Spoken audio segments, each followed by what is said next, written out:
தங்கச்சிக்கு வீக் ஆஃப்னால அவளே வந்துட்டு லஞ்ச் ரெடி பண்ணிட்டா. உங்ககிட்ட ஒரு முக்கியமான விஷயம் சொல்லணும்னு நினைச்சேன். இந்த கனெக்ஷன் ஹவுஸ் இருக்கு பாத்தீங்களா, நம்ம கேஸுக்கு கொடுக்கறது. ஸோ இது வந்து பாத்தீங்கன்னா எந்த அளவுக்கு டேமேஜ் ஆயிருக்குதுன்னு சொல்லி பாருங்க. இதை மாத்தி ஒரு 2 மாசம் தான் ஆகுது.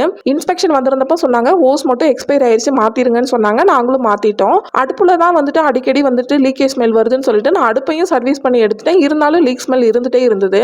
அந்த அன்னைக்கு வந்துட்டு உஸ்ஸுன்னு என்னடோ சவுண்ட் வருதுன்னு போய் பார்த்தா இதுல இருந்து கேஸ் தான் அவ்வளோ ஃபாஸ்டா வந்து லீக் ஆயிட்டு இருக்கு.